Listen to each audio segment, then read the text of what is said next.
Steve, l'an début de rencontre pour ta troupe, au début, il y a eu beaucoup de pénalités. Comment que on t'a vu à quelques occasions adresser la parole aux officiels? Je sais pas, tu me diras pas si ce sont des bons appels ou des mauvais appels, mais quand même, c'était pénible la première période à force de purger, à essayer d'éviter de sauver les désavantages numériques.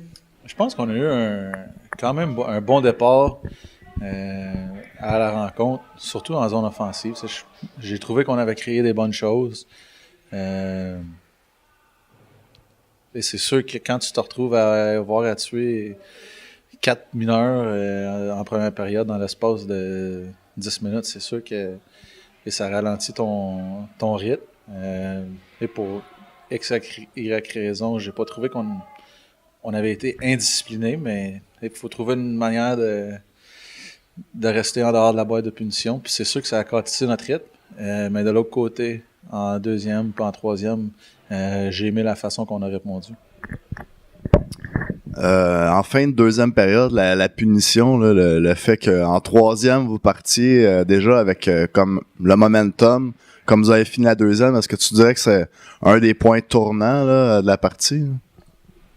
Je pense qu'il y a eu plusieurs points tournants. Je pense que n'importe quand que tu as un 5 contre 3 en ta faveur, tu te dois de marquer.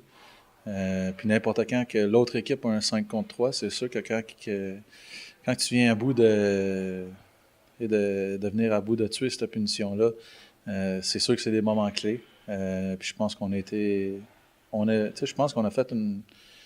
Oui, on a passé plus de temps en boîte de punition qu'on aurait aimé. Mais de l'autre côté, j'ai trouvé que notre brio en désavantage numérique a été excellent. Notre gardien nous a donné des arrêts clés. Puis ça a fait en sorte qu'on est capable de remonter la pente à 5 contre 5 en deuxième. Il a fallu user de patience en termes offensifs aujourd'hui. Vous tirez de partout, mais ça refusait de rentrer. De l'autre côté, votre gardien de but a été quand même très solide ce soir, malgré qu'il ait reçu seulement 20 lancés au but. Comment t'expliques votre patience en zone offensive? Ça a été facile. J'ai aimé le fait qu'on soit resté avec notre plan de match. On n'est pas dérogé de ça versus dans le passé, au début de la saison. Des fois, on devenait impatient, on essayait de faire des choses individualistes. Vraiment, moi, c'est ça que je retiens de ce soir. On a resté avec notre plan. On n'a pas dérogé. Puis ça a porté fruit à 5 contre 5 en deuxième pas en troisième. Depuis le début, Steve, là, je sais bien que tu voudras jamais nous mentionner qu'un joueur a fait la différence dans une rencontre, mais on peut dire que Xavier Greer, ce soir, autant en unité défensive qu'en offensive, il a mis le boulot et il a mis ses bottes de travail.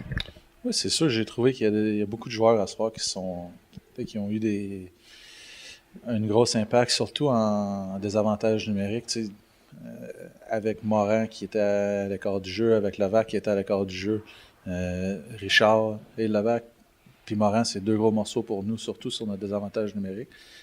Puis d'autres gars ont été obligés de venir au front pour faire le boulot. Puis j'ai trouvé que un des gros essayés, Greer, des gagnés pilotes qui ont bloqué des gros tirs pour nous autres, qui se sont sacrifiés devant les rondelles.